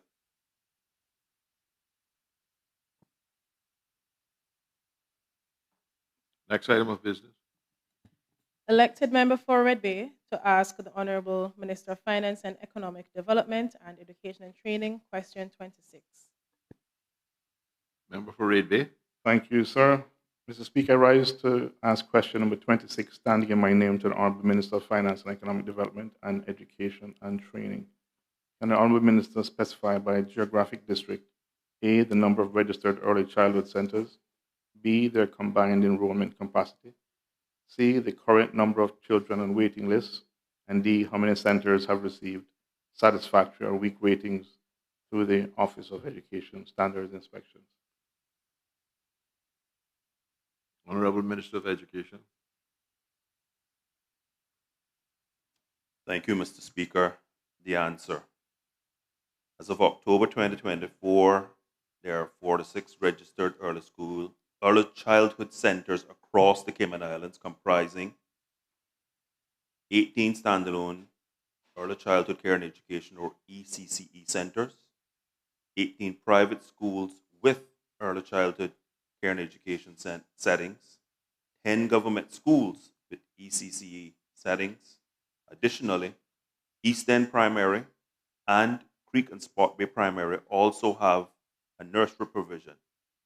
The nursery at East End Primary School supports children from both the East End and North Side communities. Bordentown has 4 ECCE centers, East End, 1 ECCE center, Georgetown, 29 ECE centers, North Side, 1 ECCE center, Sister Islands, 3 ECCE centers, West Bay, 8 ECCE centers. Enrollment capacity. As of October 2024, there are 2,132 children enrolled in early childhood education settings. 1,028 are in standalone ECCE settings, 809 in private schools with ECCE settings, 332 in government schools with ECCE settings. The data for 2025 is currently being collected and is due October 31st, 2025. As far as the district breakdown, Little Cayman and Cayman Brac, number of children in private settings, none because there aren't any. Number of children in government settings, 24 in nursery, 18 in reception for a total of 42.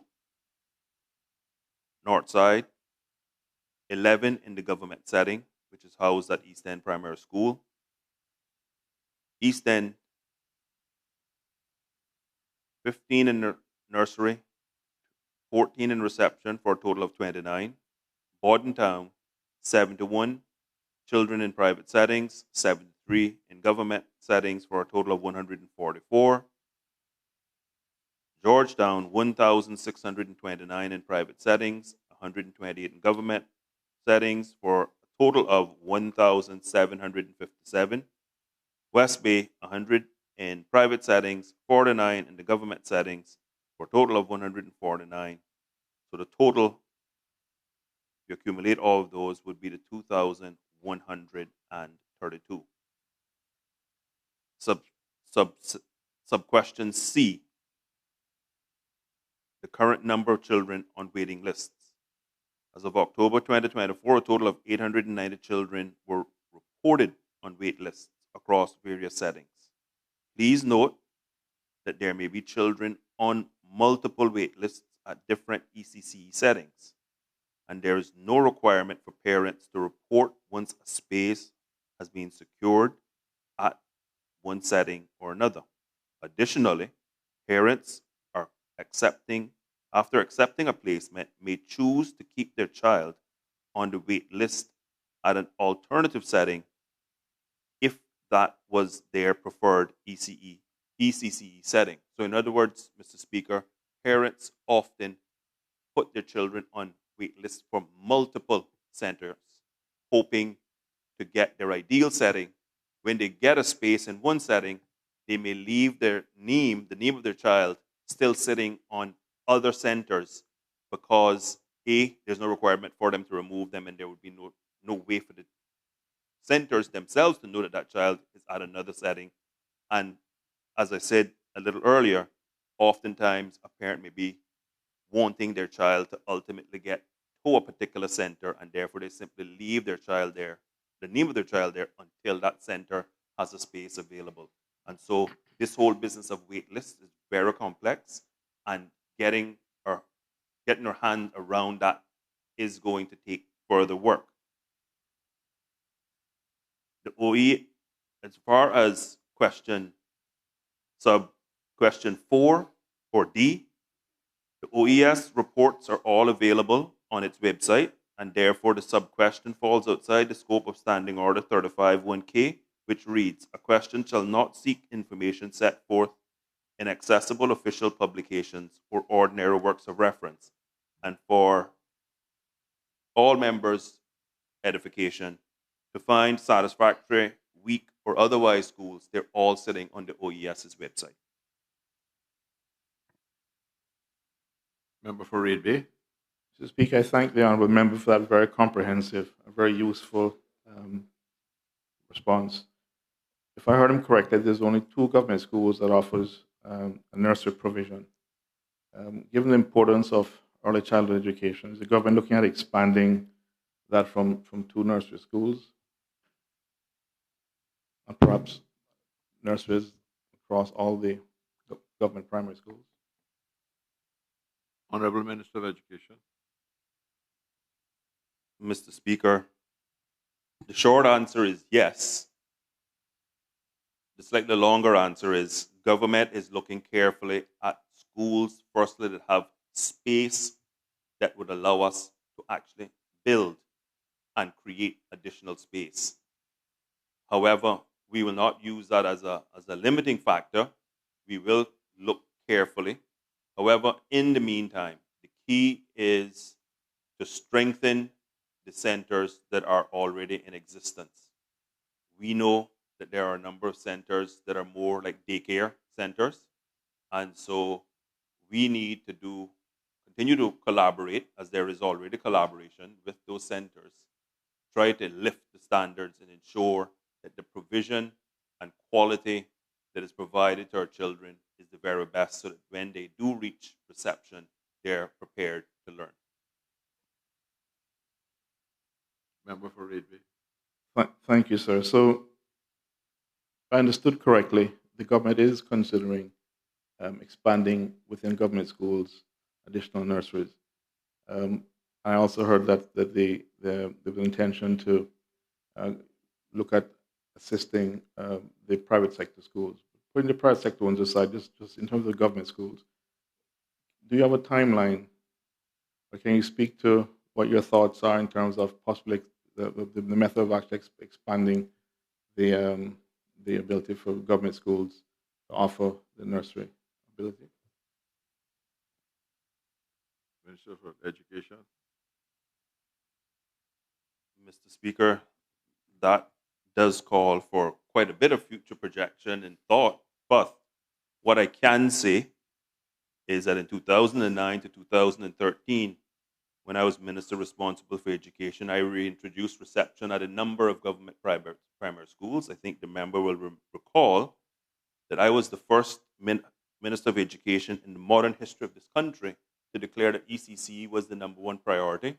I was also the first minister to establish a fully fledged ECCE policy unit and rolled out the Learn via Play curriculum, which was doubted originally, but has proven to be a very successful method that is often used by Montessori-type schools.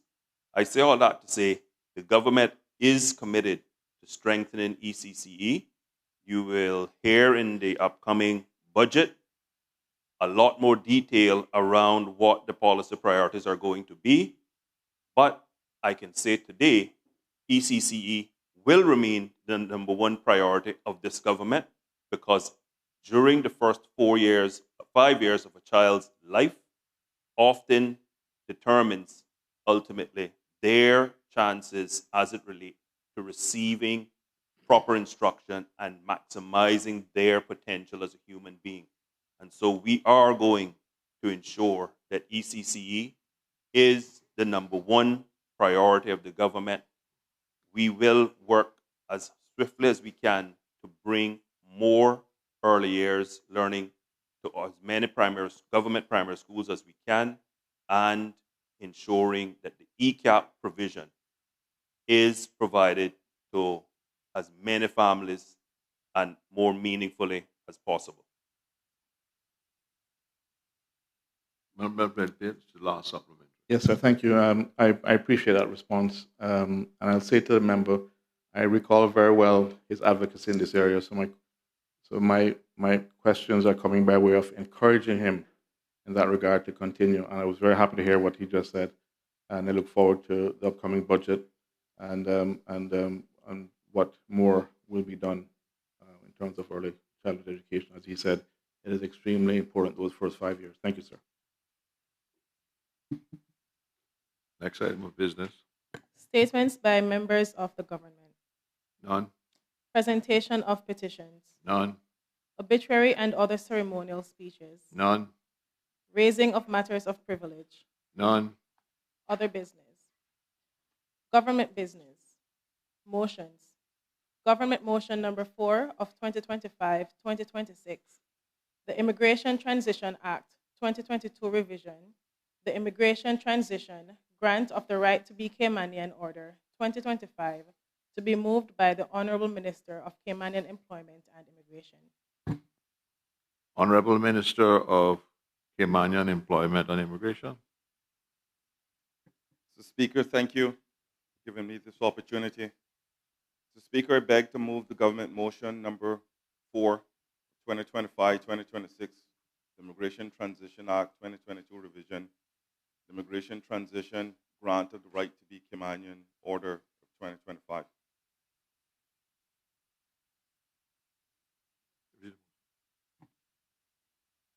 Speaker, thank you again. The order laid today, entitled Immigration Transition, Grant of Right to be Caymanian, Order 2025, is for Mr. Rowan Anthony Mullins. Section 26(1)(e) of the Immigration Transition Law 2022 revision empowers Cabinet to grant the right to be Caymanian to up to 4 persons in any calendar year who are recommended for such grant by the Caymanian Status and Permanent Residency Board. Any grant made by the Cabinet is, however, subject to ratification by the Legislative Assembly or Parliament.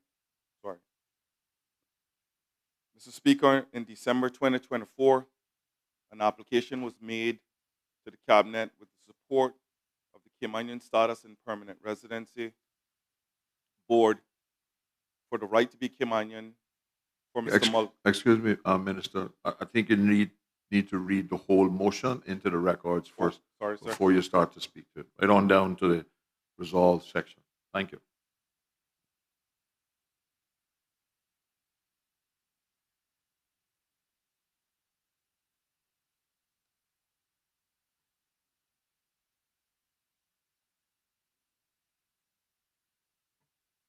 Give me a second, sir.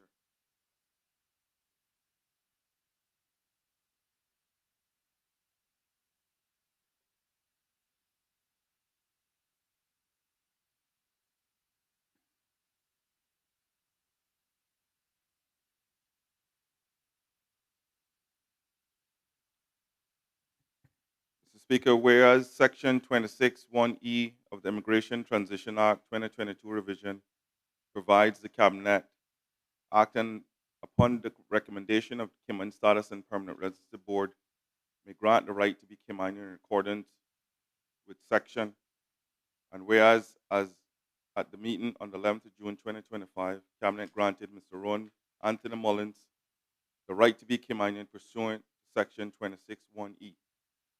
And whereas Section 26(1)(e) provides that such a grant shall be subsequently ratified by the Caymanian Parliament. And whereas the Immigration Transition Act, the Immigration Transition Grant of Right to be Caymanian Order 2025 was laid on the table of Parliament. But it therefore resolved that the Immigration Transition Grant of Right to be Caymanian Order 2025 be ratified by the Parliament pursuant to the provisions of Section 26(1)(e) of the Immigration Transition Act 2022 revision. So moved. Does the Minister wish to speak to the motion? Yes, Mr. Speaker. Thank you. Mr. Speaker, thank you again. Apologize for that oversight. The order laid today, entitled Immigration Transition Grant of Right to be Caymanian, Order 2025, is for Mr. Rowan Anthony Mullins. Section 26(1)(e) of the Immigration Transition Law 2022 revision empowers Cabinet to grant the right to be Caymanian to up to 4 persons in any calendar year who are recommended for such a grant by the Caymanian Status and Permanent Residency Board. Any grant made by Cabinet is, however, subject to ratification by Parliament.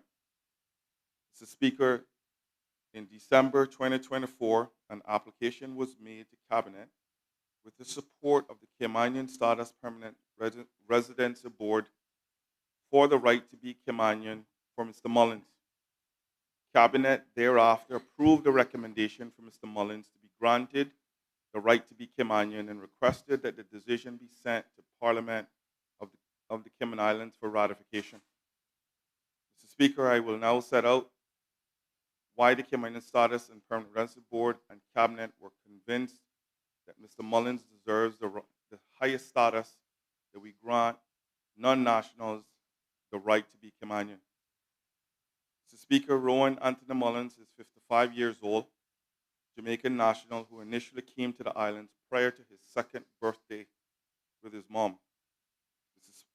Mr. Mullins completed his education through secondary school in Grand Cayman, having attended and graduated from the Cayman Islands High School.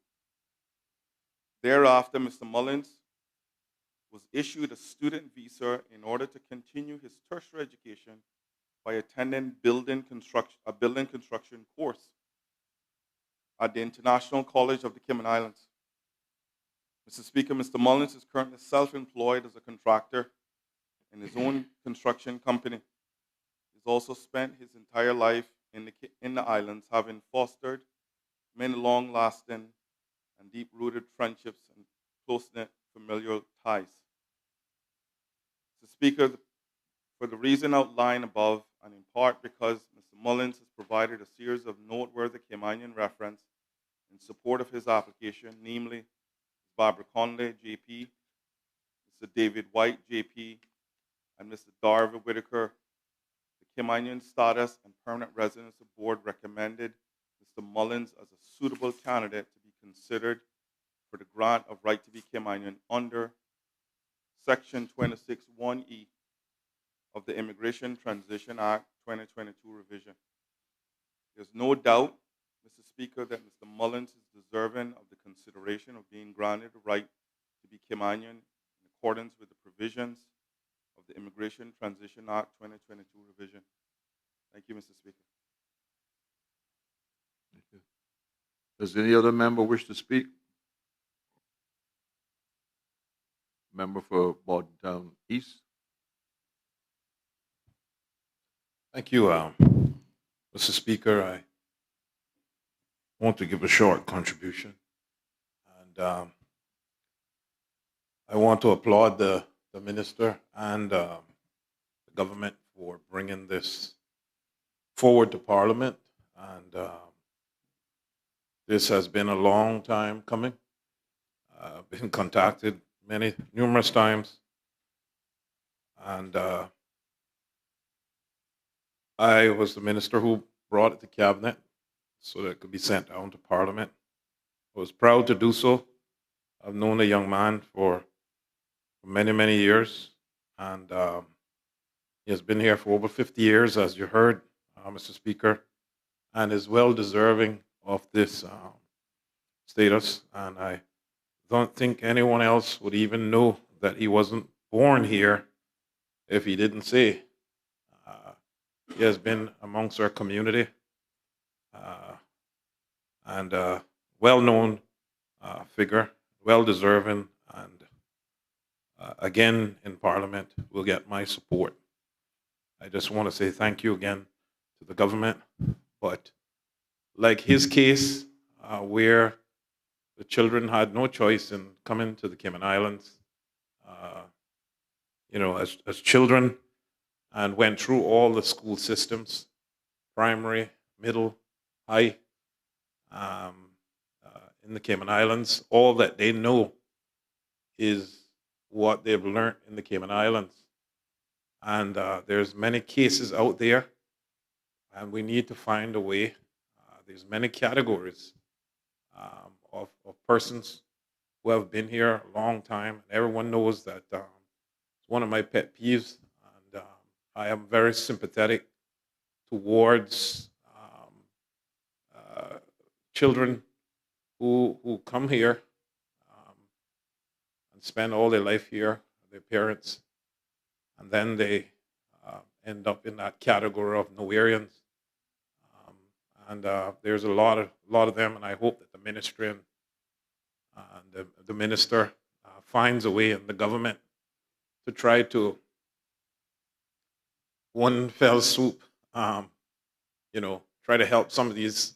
It really affects their ability to study and to get employment. I know of another young man and many other young persons, females also, who have a like situation. And I know that the government only has 4 per year, but if we could find some way to bring this to Parliament, bring a motion or something for us to try to capture as much as possible for these good contributing citizens that have been here all their life, know nowhere else, know no family nowhere else. All their friends are here. And Mr. Speaker, I think I've said enough, and I think we need to figure out this ghost Caymanian situation. Thank you, Mr. Speaker. Thank the minister again. The member Leader of the Opposition. Thank you, Mr. Speaker. Mr. Speaker, I just rise on behalf of the official opposition to say that we have no issues with this. And until I saw the paper, I actually thought Ron was Caymanian. So just to say that agreeing with our colleague from Bodden Town East, there are many of us out there amongst us, many amongst us that we've known to be our own, that find themselves in the same position. Thank you, Mr. Speaker.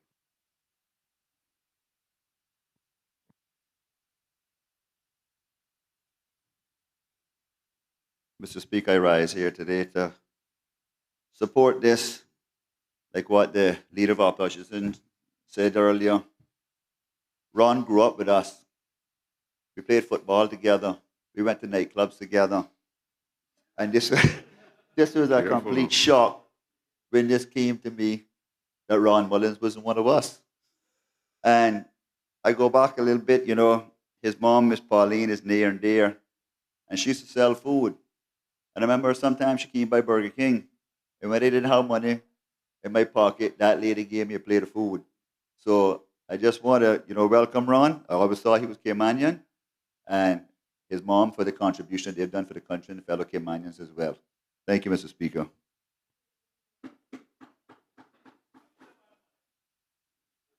Does any other member wish to speak? Does any other member wish to speak? Does any other member wish to speak? The question is, be it therefore resolved that the immigration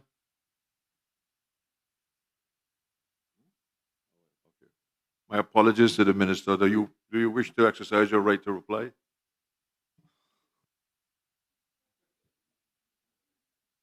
I went to the nightclub with Ron too, by the way. Not one.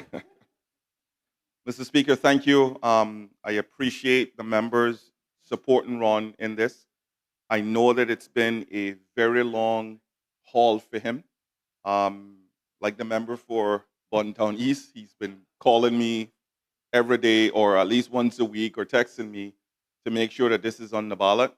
And I'm happy to help him for him to get on with life. So I thank my colleagues and certainly the opposition and independent members for this support. The question is, be it therefore resolved that the immigration, transition, grant of the right to be Caymanian, Order 2025, be ratified by the Parliament pursuant to the provisions of Section 26(1)(e) of the Immigration Transition Act 2022 revision. All those in favor, please say aye. Aye. All those against? I believe the ayes have it.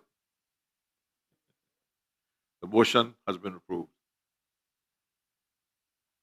I invite the Premier to move the adjournment. Thank you, Mr. Speaker. I rise to move the suspension, Standing Order 14-1, to allow tomorrow's sitting to commence at 10 a.m. rather than 2 p.m. The motion is that Standing Orders 14-1 be suspended to allow Parliament to commence its sitting tomorrow at 10 a.m. All those in favor? Aye. Aye. All those against? The ayes have it. 14-1. Standing Order 14-1 has been suspended. Thank you, Mr. Speaker. Accordingly, I move that this House do stand adjourned until tomorrow morning, the 16th of October at 10 a.m. The motion is that this House now stand adjourned until Thursday, the 16th of October at 10 a.m. All those in favor, please say aye. Aye. Those against? The ayes have it. This House